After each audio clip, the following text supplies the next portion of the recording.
Hi, my name is Adam Whitmer, and I'm your host here at ComplianceCohort.com. This compliance clip is going to focus on the TRID purpose for construction loans.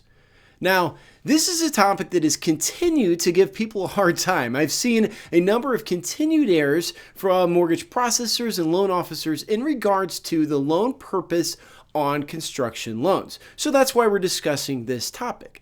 Now, the reason for this topic and all the confusion is that the guidance has not been as clear as it could have been. In fact, with the implementation of TRID 1.0, there really wasn't any guidance for us in the original rule except for Appendix D of Regulation Z.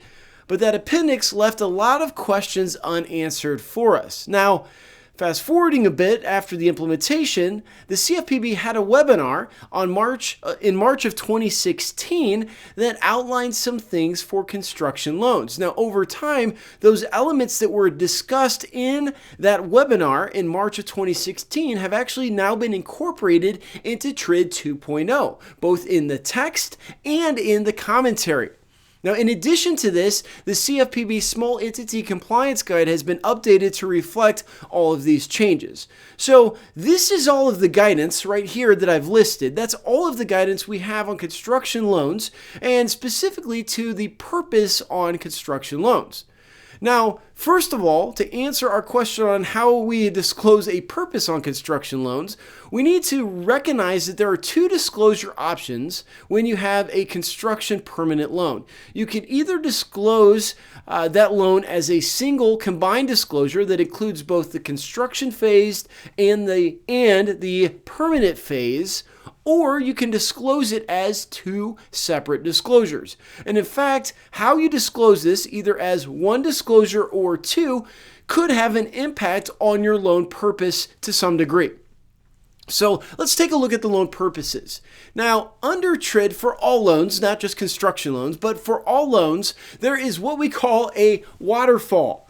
And this is basically a hierarchy on what purpose basically trumps other purposes. So who is king on the waterfall? Who's at the top of the pole, right? This is the purchase. A purchase always trumps everything else. So if you have multiple purposes where it's both a purchase, a refinance, a construction, and maybe an equity purpose, then you're going to start at the top of the waterfall, which is a purchase.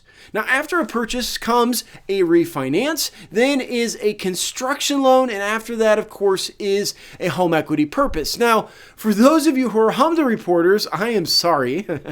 I'm sorry. It's terrible, right? It is, because your purposes under HMDA are completely different than that under TRID. So you need to forget HMDA for a minute because we are talking about TRID.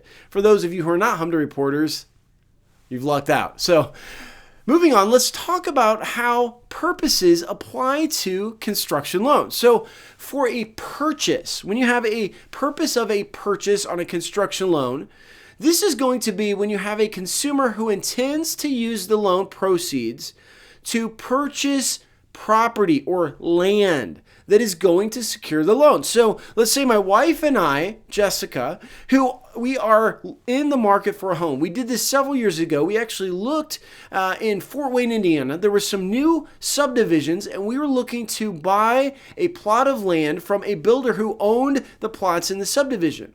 It was basically, there was a couple, Granite Ridge Builders, Lancia Homes in Fort Wayne, Indiana, a couple of the main builders in the area, and they own all of the lots. They've done the development. They're the developer, but they build all the homes in there. It's exclusive to their homes.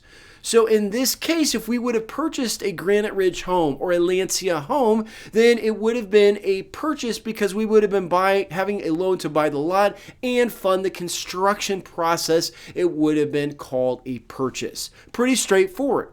Now, when we look at the refinance purpose, it gets a little more confusing because what we would have here is, say my wife and I were shopping, and today we decide to buy a plot of land on the lake.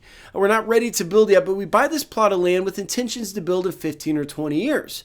Now, down the road, when we go to get a new home, let's say we end up deciding we want to build here in just 5 years because we had a 20-year term on that land, what we're going to have to do is pay off that land. So we actually do a loan that refinances that land, but also gives us money back to build that dwelling, to do the construction, right? And in that case, we would call that a refinance because we would have satisfied and replaced an existing loan on the land to the same borrower. So that's what would have been a refinance. So it's when the consumer intends to use a loan to refinance property that they already own.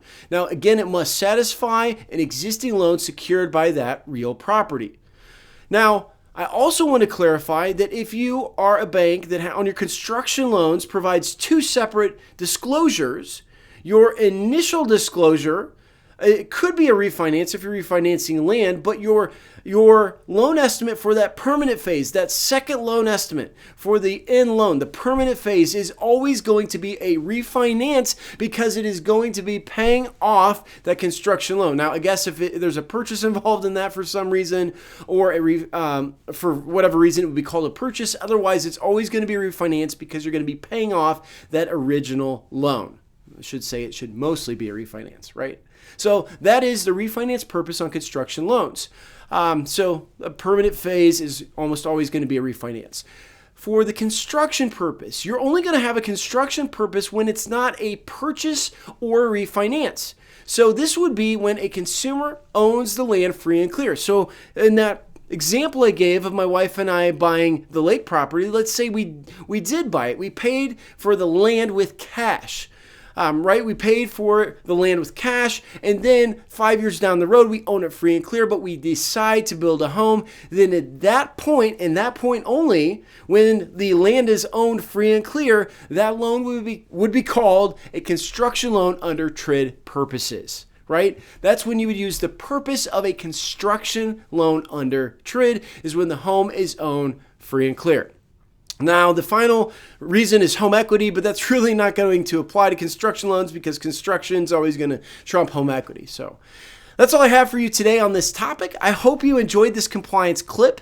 For those of you who are not members at the Compliance Cohort at compliancecohort.com, take a look. We have a lot of short videos called compliance clips just like this. We'd love for you to sign up. It's absolutely free. So take a look at that. For the rest of you, thank you so much for watching. And until next time, I hope you have a great day. Thanks so much.